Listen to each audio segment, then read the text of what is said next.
का 5वां एवं 6ठा श्लोक। विरुद्ध धर्माश्रयत्वं स्वसुखाय विचारयेत् प्रभो कुमार एवास्ति ब्रजे मातृपदां कगः।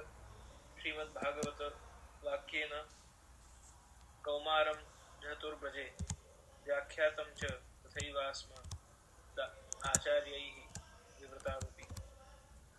वैष्णव को अपने सुख के लिए यही विचार करना चाहिए कि प्रभु विरुद्ध धर्माश्रयी है। ब्रज में माता यशोदा जी की गोद में विराजमान प्रभु कुमार ही है। वह कुमार स्वरूप ब्रज में ही त्याग आए, यो श्री भागवत जी में कहा है, जिसका व्याख्या श्री आचार्य चरण ने श्री सुबोध जी में की है। विरुद्ध धर्माश्रय स्वरूप में बाल रूप से श्री यशोदा जी के वात्सल्य भाव को आप स्वीकार कर रहे हैं और कुमार भाव युक्त होकर ब्रज भक्तों के भाव को आप स्वीकार कर रहे हैं। तो उभय भाव एक समय में होना ये विरुद्ध धर्माश्रय स्वरूप बताया है। और आप श्रीमद् भागवत जी में जैसे प्रभु के मथुरागमन आदि का वर्णन है, तो उसमें ये स्पष्ट आज्ञा करते हैं कि प्रभु ने अपना जो पुष्टि स्वरूप है वो आप ब्रज में ही पधरा कर और फिर मथुरा पधारे। तो इसी बात को यहाँ श्री हरिराय चरण प्रतिपादित करना चाह रहे हैं। भक्त को अपने हृदय में सदैव इस विचार का दृढ़ धारण करना चाहिए कि प्रभु विरुद्ध धर्माश्रयी है। अकर्तुम अन्यथा कर्तुम सर्व कर्तुम सामर्थ्यवान है। जीव को जब तक प्रभु के दृढ़ ज्ञान, उस प्रभु की लीला में असंभावना तथा विप्त भावना होती है कि भगवान ऐसा कैसे कर सकते हैं, या ऐसा संभव थोड़ी है। 7 वर्ष का बालक 7 दिन तक गिरिराज पर्वत को उठा के रखे, वो भी एक उंगली पर, ये संभव कैसे हो सकता है। बालक और वो भी पूरे पर्वत को उठा ले, ये कैसे संभव हो सकता है। तो ऐसी जो विपरीतताएं हैं जो समाज में या संसार में देखने नहीं मिलती, जब ऐसी लीलाओं को जीव श्रवण करता है, दावानल पान किया, अग्नि का पान कर लिया प्रभु ने 2 बार, तो उसमें जीव को ये संशय होता है। शकट भंजन लीला की, तो उसमें जीव को ये विचार आ सकता है कि छोटे से बालक ने, 3 महीने के बालक ने कैसे अपने केवल चरण का स्पर्श करके और पूरे शकट को उड़ा दिया हवा में और उसको तोड़ दिया, उसको छिन्न भिन्न किया। तो ये सब सामान्य रूप से तो जीव को संशय हो सकता है, पर जो के विरुद्ध जानते हैं वो भले ही बालक रूप दिखते हो, पर बालक से अधिक बल उनमें, वो भले ही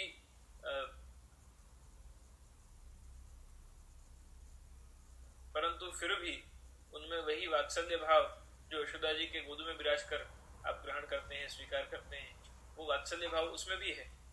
तो उभय रूप से विरुद्ध धर्माश्रय का जीव को जब तक ज्ञान नहीं होता या समझ नहीं आती, तब तक भगवत लीलाओं में यही विचार रहता है कि ये कैसे संभव हो सकता है, ये तो असंभव है, या तो भगवान के स्वभाव से और धर्मों से विपरीत है। जो मर्यादा पुरुषोत्तम है उनके स्वभाव और धर्मों से ये पुष्टि पुरुषोत्तम के कार्य तो विपरीत है, ऐसा आभास हो सकता है। वह भावना दोष रूप होने से भक्ति बीज का नाश कर देती है। जैसे श्री यशोदा जी ने दामोदर लीला में प्रभु को दामन से बांधना चाहा, डोरी से बांधना चाहा, तब घर की सब रस्सी जोड़ी तो भी वह छोटी पड़ गई। प्रभु की कटी में अपर्याप्त हुई। ठाकुर जी को बांधने के लिए यशोदा जी नंदालय में से डोरी लाला कर जोड़ती गई, पर हर बार 2 उंगली डोरी छोटी पड़ जाए। तो समग्र नंद भवन की डोरियां भी उनमें पूरी ना हो पाई, तो रस्सी जोड़ कर भी छोटी पड़ गई, प्रभु के कटी में उसको बांध नहीं सके। इस लीला के श्रवण करने के समय जीव के मन में असंभावना दोष उत्पन्न हो जाता है कि प्रभु इतने छोटे, उनकी कटी भी इतनी छोटी सी, बाल रूप हैं जो एक ही रस्सी में बंध जा सकते हैं, वह रस्सियों से बंधने में न आवे, यों बन ही नहीं सकता। अतः यह लीला कल्पना मात्र है, कल्पित है, ऐसा विचार जीव को हो सकता है। इसी तरह इस लीला में असंभावना जागृत होती है और स्वल्प नवनीत के लिए प्रभु रुदन क्यों करते हैं। एक यशोदा जी ने ठाकुर जी को भूख लग रही है और आपको अरोगाया नहीं और अन्य कार्य में, गृह कार्य में लग गए, तो ठाकुर जी रुदन करने लगे। तो ब्रह्म रुदन करता है ऐसा कैसे संभव हो सकता है? जो ईश्वर बुद्धि से उनमें भावना रखते हैं। तो वहां ये कोई भी प्रभु की लीलाएं, वो फिर उद्धव जी जैसी स्थिति होती है। उद्धव जी ज्ञान दृष्टि से भगवान को देखते हैं और व्रज गोपिकाएं प्रेम दृष्टि से भगवान को देखती हैं। तो जब तक पूर्ण पुरुषोत्तम के उस आनंद रस का अनुभव करना है, रसात्मक पुरुषोत्तम का आनंद लेना है, तब तक ज्ञान बुद्धि से नहीं, प्रेम बुद्धि से, स्नेह बुद्धि से ही विचार करना पड़ेगा। और वो भी विचार हृदय गम्य होने चाहिए, तर्क गम्य नहीं। तो यहाँ भगवान की इस लीला में, इस तरह इस लीला में असंभावना जागृत होती है और स्वल्प नवनीत के लिए प्रभु रुदन क्यों करते हैं। मानादि लीलाओं में दैन्य क्यों प्रकट करते हैं। ठाकुर जी दीन बन जाते हैं और कृपा की अभिलाषा रखते हैं स्वामी जी से। तो ऐसी ठाकुर जी क्यों करनी पड़ी। इस प्रकार विपरीत भावनाओं से ही लीला चरित्र को कल्पित समझा जाता है, जिससे भक्ति बीज नष्ट हो जाता है। संशयात्मा विनश्यति, भगवद गीता में भगवान कहते हैं, जिनको मेरी लीलाओं में, मेरे चरित्र में, मेरे स्वरूप में ही संशय है, वो संशय से जो मुझे देखते हैं, संशय युक्त बुद्धि से जो मेरी लीला का चिंतन करते हैं। यहाँ ऐसी कोई बात नहीं है कि असंगत बात है, अप्रामाणिक बात है, इसलिए उस बात को उड़ा देने के लिए ऐसा कहा गया कि भाई तर्क बुद्धि से मत देखो। हर लीला का प्रयोजन भी है, हर लीला के पीछे का कारण भी है, हर लीला का प्रकार भी है और भगवान की शक्तियों को उनमें अलग अलग प्रकार से बताया भी गया है। परंतु तात्पर्य यह है कि अगर हम उस ऐश्वर्य रूप को देखेंगे जो मर्यादा पुरुषोत्तम का स्वरूप है, मर्यादा रूप से जो प्रभु लीला कर रहे हैं, पुष्टि रूप से वहां अगर हमारी दृष्टि नहीं जाएगी तो मर्यादा रूप से देखने वाला जीव तो यही देख पाएगा कि भगवान ने पूतना का वध किया, राक्षसी आई और उसको मार दिया। इतनी ही बुद्धि उसकी गम्य होगी। परंतु पूतना के द्वारा भगवान ने कैसे अज्ञान को, व्रज गोपिकाओं के, व्रज भक्तों के अज्ञान का नाश किया, वो प्रेमयुक्त दृष्टि से ही देखा जा सकता है। गोवर्धन लीला में इंद्र की अतिवृष्टि हुई और इंद्र की अतिवृष्टि के द्वारा ब्रज डूब सलाह दी थी कि इंद्र का यज्ञ मत करो और गिरिराज जी का यज्ञ करो, और इन्होंने ही हमसे ये कार्य करवाया और उसका ये परिणाम हमको भुगतना पड़ा, इसलिए भगवान की कही हुई बात गलत है। ऐसा सामान्य बुद्धि से कोई विचार कर सकता है, पर उसका प्रयोजन क्या? तो प्रयोजन ब्रज भक्तों को निस्साधन बनाकर और अपनी शरणागति देना है। तो या लीला सासा प्रयोजनवती, प्रत्येक भगवान की लीला प्रयोजन रहित नहीं है, हर एक लीला का कोई ना कोई प्रयोजन है। तो मर्यादा भाव से वहां क्या दृष्टि रखनी और हमें पुष्टि जीवों को किस प्रकार से दृष्टि रखनी, उसका विवेक होना आवश्यक है। वहां संशय करके और भगवान के सामर्थ्य और आपकी लीलाओं में असंभावना का भान रखना कि ये संभव ही नहीं है, ये तो केवल कल्पना मात्र है, वो हमारे लिए उचित नहीं। जैसे इंग्लिश में कहते हैं, हमारी कथाओं को, शास्त्रों को माइथोलॉजी कहते हैं। माइथोलॉजी शब्द आता है मिथ से, जो मिथ्या है, जो कल्पित है, जो कल्पना मात्र है। हमारे शास्त्र, हमारे ग्रंथ, हमारे पुराण, ये कोई कल्पना नहीं है, ये हमारे इतिहास है। और इतिहास होने के कारण ही, अगर रामायण इतिहास नहीं और केवल कोई मिथ्या है या मिथ्या कथा है, कोई स्टोरी है, तो फिर राम सेतु क्यों है? तो ऐसे प्रमाण भी तो अनेक हैं जो उस कथा को प्रमाणित करते हैं। तो हमारे इतिहास ग्रंथों में जो भी बातें कही गई हैं, उनमें अनेक प्रयोजन से उसको कहा जाता था। तो उसे समझने के लिए हमें विवेक बुद्धि की आवश्यकता है। भगवान यदि प्रभु विरुद्ध धर्म वाले हैं, यह ज्ञान हो, तो ऐसी भावना उत्पन्न न हो। भगवान विरुद्ध धर्माश्रय स्वरूप है, विरुद्ध धर्म धारण करने वाले हैं, ऐसा अगर जीव को मालूम हो तो ऐसी संशय बुद्धि नहीं होगी। समझें कि प्रभु बाल भाव से भी विराज रहे हैं और सर्व सामर्थ्य भी है, अतः एक ही क्षण में छोटा बड़ा स्वरूप हो जाता है। सबको वश में करने वाले होने पर भी भक्त वश होकर उनकी प्रसन्नता के लिए दीन एवं भूखे बन जाते हैं। प्रभु ब्रज में 5 वर्ष के कुमार श्री यशोदा जी के गोद में विराजते हुए भी सर्व प्रकार की किशोर और पौगंड लीलाएं खेलते हैं, करते हैं, क्योंकि प्रभु की सर्व लीलाएं आनंदमय हैं तथा नित्य हैं। जो ठाकुर जी की लीलाओं का हम वर्षोत्सव में ही अगर अनुभव करें, पूरे वर्ष में प्रणालिका में जिस प्रकार से सेवा उत्सव क्रम होता है, तो जन्माष्टमी से लेकर के पुनः अगले साल जन्माष्टमी तक जो भी लीलाएं होती हैं उसमें केवल बाल भाव नहीं, उसमें उभय भाव है। तो संपूर्ण वर्ष में बाल भाव, कुमार भाव, किशोर भाव, प्रौढ़ भाव, ये सभी प्रभु के उन सभी में आ जाते हैं। प्रौढ़ आदि लीलाएं यूं तो मथुरा के बाद की हैं, परंतु अगर भक्त को प्रभु में वो भाव भी है तो सर्व लीला करने में वो उसी समय आप सामर्थ्यवान हैं।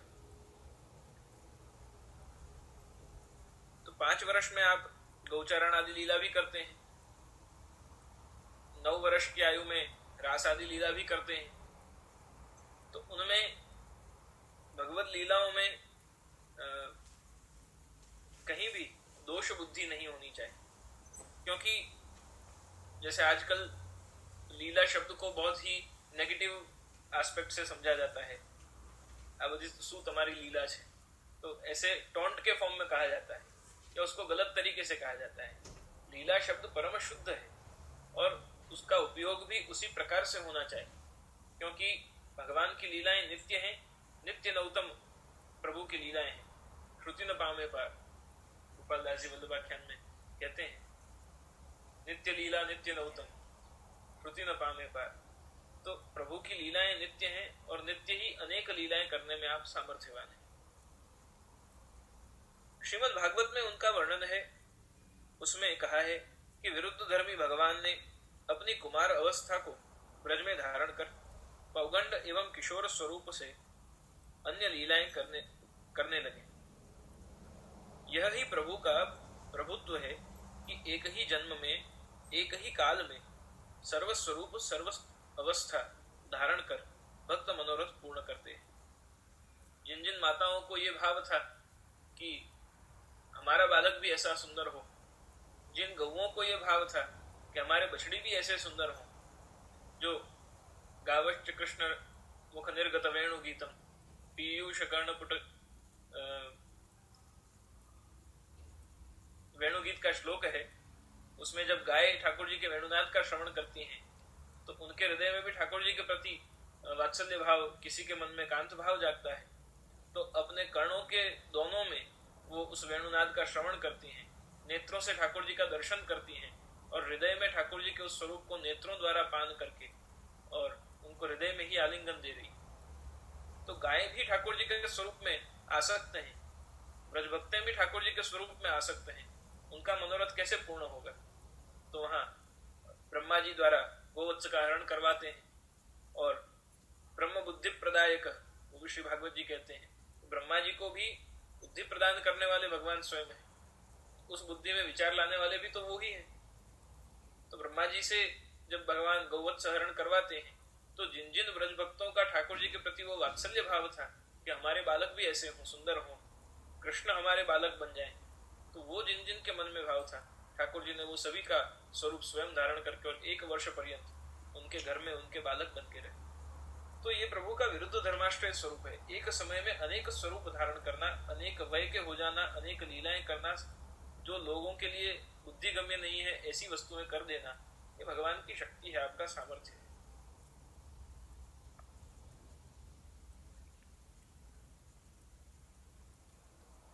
तो सर्वस्वरूप सर्व अवस्था धारण कर भक्त मनोरथ पूर्ण करते हैं, इससे प्रभु का विरुद्ध धर्माश्रयत्व सिद्ध होता है। वैष्णव को इस विरुद्ध धर्म का ज्ञान अवश्य रखना चाहिए। भागवत में कही हुई लीलाओं के प्रकार का विशद स्पष्ट वर्णन श्री आचार्य चरण ने श्री सुबोधनी जी एवं भागवतार्थ निबंध में किया है। आचार्य श्री ने श्री भागवत के 7 प्रकार के अर्थ किए, 3 प्रकार के वाक्यार्थ, पदार्थ और अंतरार्थ श्री सुबोधनी जी में किए हैं, और भागवतार्थ निबंध में शास्त्रार्थ, स्कंदार्थ, प्रकरणार्थ और अध्यायार्थ यूं मिलाकर 4 अर्थ किए। इनके पढ़ने से पाठक को भागवत में भगवान की लीलाओं में विरोध नहीं भासता है, विरोध का दर्शन नहीं होता है। उसके अनुसार ही आचार्य श्री ने पुष्टिमार्गीय सेवा प्रणाली का प्रकट की है। उस भाव से वैष्णव को सेवा स्मरण अवश्य करना चाहिए। तो भगवान का स्वरूप, आपकी लीला, आपके गुण और आपका धाम, ये चारों ही जो हैं ये अलौकिक हैं और उनमें लौकिक बुद्धि से नहीं, ये विरुद्ध धर्माश्रयी हैं। जैसे भगवान का धाम है वो भी भगवत स्वरूप है। श्री यमुना जी, श्री गिरिराज जी, ये भले ही हमें पर्वत के तरह दिखते हों पर वे अलौकिक हैं, उनमें भी विरुद्ध धर्माश्रयत्व है, श्री यमुना जी में भी है। तो ऐसे जो जो भगवत लीला के धाम हैं, जैसे बंसीवट आदि स्थानों में जहां प्रभु रास करते हैं, वहां आज भी ये माना जाता है कि वहां की जो वृक्ष वनिताएं हैं वे सभी निधिवन है। तो वहां आज भी रात्रि में कोई जाता नहीं, क्योंकि वहां की वृक्ष वनिताएं हैं वो रात्रि में गोपी बन जाते हैं और ब्रज गोपिकाओं के रूप धारण करके और लीला होती है। जड़ें, उनकी डालियां, उनके थड़ वे सभी सूख चुके हैं, पर ऊपर से वृक्ष सब हरे। तो ये अचंभित करने वाली बातें, परंतु आज भी प्रभु की ये लीलाएं हो रही है। जीव को उसमें विवेक बुद्धि से दोष दृष्टि न रखते हुए, उसमें प्रभु के सामर्थ्य को समझते हुए विरुद्ध धर्माश्रय स्वरूप को जानकर और आपकी लीलाओं का चिंतन स्मरण करना चाहिए, आपके सामर्थ्य को जानना चाहिए। ये यहाँ श्री हरिराय चरण का कहने का तात्पर्य है।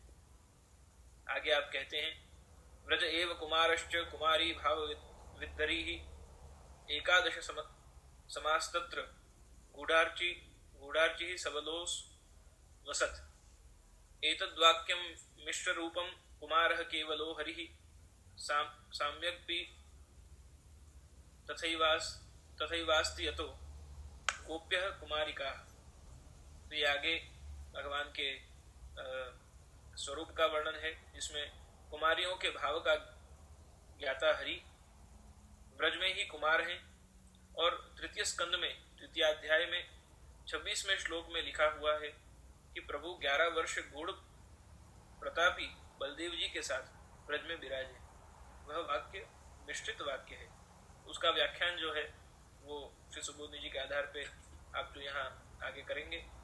कुमार स्वरूप भगवान का क्या है, तो उसका हम कल के सत्संग में चिंतन करेंगे।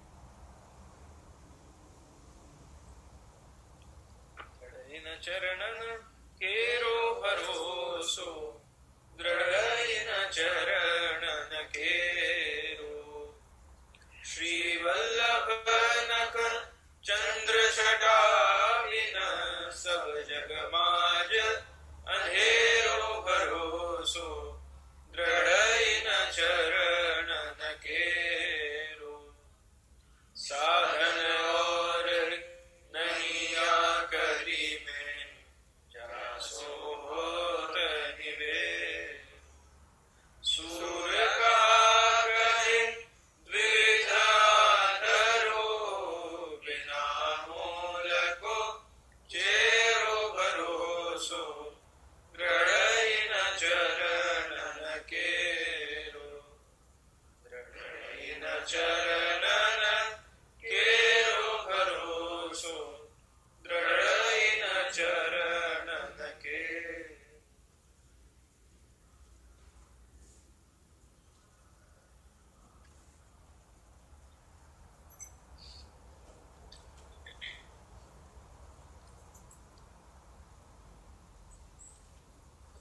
दंडवत प्रणाम राजा दंडवत प्रणाम राजा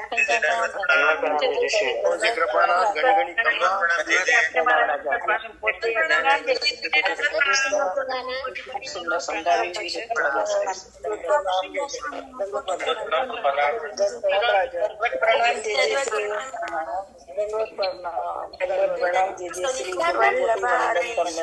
कल्याण राय प्यारे की पंचायत प्रणाम